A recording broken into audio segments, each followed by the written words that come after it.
Hello everyone, welcome back to a brand new Iron Man 3 action figure review. For today's exciting set, I got the awesome Hall of Armor set from the Iron Man 3 line. This has definitely been a set that many fans have been looking forward to get, and I'm really happy to have it in my collection.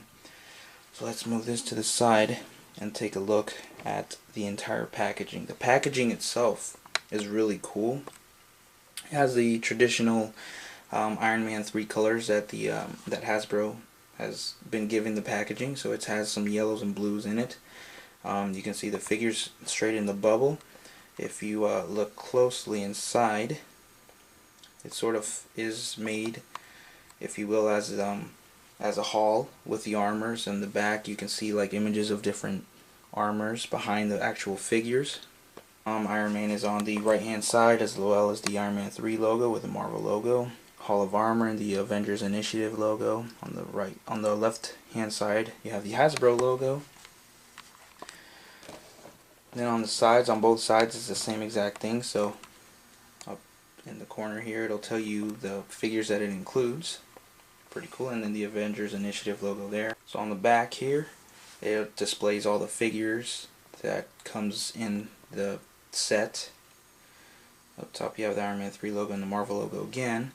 And on the top you have the first set of armors and whatnot. So you have the Mark II, Tony Stark, and Mark I. Then on the bottom you have the Mark 42, Mark 6, and Mark III, each one with their own information. And over here it says Hall of Armor. Then you have your usual information and all that warning stuff, and then the website that you can visit, hasbro.com/ironman. Alright, so I opened the packaging. First off, I think we should start off by the order of the armor. So we'll go with the Mark I. Okay. Now the Mark I, Mark II, 3, and 6, they're all pretty much repacks from the Iron Man 2 line, just with a little bit of a paint deco difference and whatnot. Mark I is really, really cool. It's the first time I own this particular armor. The detail is really cool.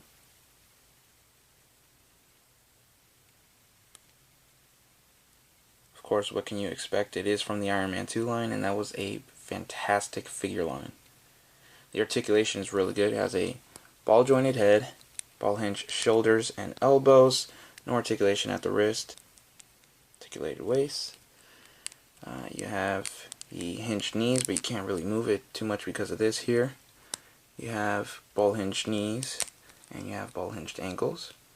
So for the Mark I, it has some pretty good articulation. Of course, it's limited, but it's still a really, really good figure. Next, we have the Mark II. The Mark II has different paint decorations, but we'll go over that in just a second. I want to go over the articulation. You have a ball jointed neck as well, ball hinged shoulders and elbows, swivel wrists, swivel upper torso, ball hinged up here thighs, double hinged knees, which is fantastic, and ball hinged ankles. So a lot of these figures are really, really well articulated. The difference around this time with the Mark II is that they added the arc reactor light. So what they did was they painted the chest more of a blue color. I'm not really too happy about that, and I'll get into that in just a second why personally. What is really cool is that Hasbro made this more of a just complete flat out silver metallic color to it, like really, really close to the movie, which is fantastic. There's no black lines or any kind of design like they did for the single carded Mark II and the Iron Man 2 line, and I actually have it right here with me. So if you compare it, although these details are really cool and actually it made the figure stand out a lot more, it still wasn't screen accurate to the film of the first movie. And you just compare them and you can see a huge difference. This one has the look of the first film, so it's much more accurate, and to me it looks better just because it's more accurate. And again, the chest piece, they colored it and whatnot. I think it wasn't necessary for Hasbro to do that, but we can't win them all. As you can see, the detail is really cool. We'll go into the Mark III now. Mark III has gotten some, it's gotten a better paint deco this time around. The Mark III and pretty much the rest of the armors here all have the same exact articulation as the Mark II. So paint detail, I'll just get into that instead, is really good. It's actually a lot better than the Iron Man 2 line. Okay, the head sculpt alone and the paint job is much better. Again, what kind of screws this up is the fact that the arc reactor light is on the chest. I kind of get it, how they wanted to give that arc reactor feel for it, which is cool and all, but it destroys the whole paint deco of the armor itself. So I'm not too happy about that. But the new paint job, I'm not sure if it's going to, turn up real well on camera, but man, so much better than the Iron Man 3 line. Or the Iron Man 2 line. But yeah, as well as the Iron Man 3 line. Yeah, it's fully articulated, very posable, and I really like the Mark 3 a lot. First off, we have the Mark 6. Okay, the Mark 6, same thing, and the Mark 2, same, fully articulated. One of the things that limits these particular figures is the fact that because of this, they can't lift their arms up all the way, so sometimes you have to just kind of go around it and just, lift it up this way, pull it out, and then you can pose them to do, this if you want. That's a little trick for you guys, for those of you who don't know. The detail on this is really good. This particular Mark 6 mask, at least mine, is really dark brown. It's sort of following in the same footsteps as the Iron Man 2 figure line, as opposed to the Mark 3, where the Mark 3 was actually perfect. As you guys can see, there's a difference there. It had that little gold look to it. This one is like a bronze look to it. Same arc reactor light up look to it. Not too keen of it, but as far as the detail on the armor goes, I love it.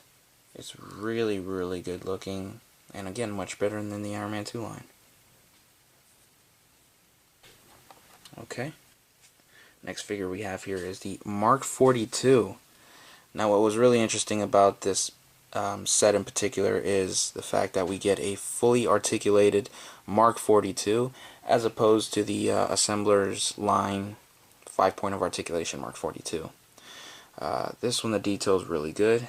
If you guys just zoom in here, detail's pretty neat. This one has a little bit of a mess up here, if you can see on the eye up top. But all in all, the detail's great. It has a paint smudge there too, but I could live with that. Detail's pretty spot on to how it looks in the film. Fully articulated, just like the other ones. Zoom out for a second.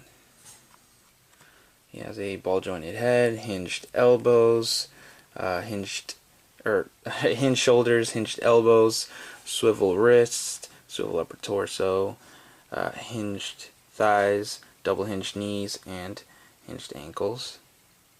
So that's really cool.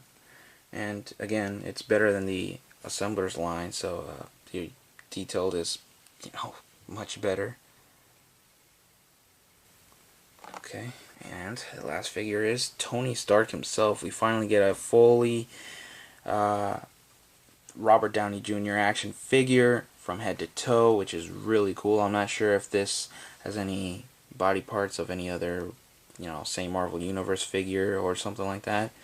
But this is a first time we get a Tony Stark. Of course, Iron Man 2 line canceled the Tony Stark they were going to give us.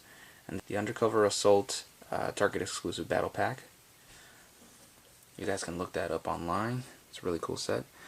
Very cool likeness to Robert Downey Jr. for a 3-inch figure, so I like that a lot.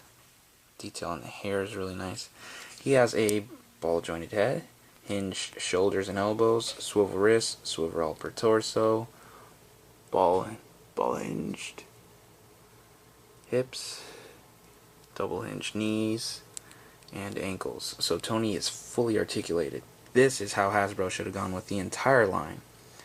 Again, if we get into the detail, let me zoom in here. Great likeness to Robert Downey Jr. The arc reactor, I don't like it too much. I don't know if it's just because what they try to do is have it under his shirt, so that's why they're not showing the whole detail on it. But I could still live with it. Of course, as you guys know, he's wearing what what he wore in the beginning of Iron Man 3. First time we see him, he has a watch on, belt's nice, the pants are all cool, the shoes. So from front to back is cool. I don't understand why he has that peg hole, but he has it.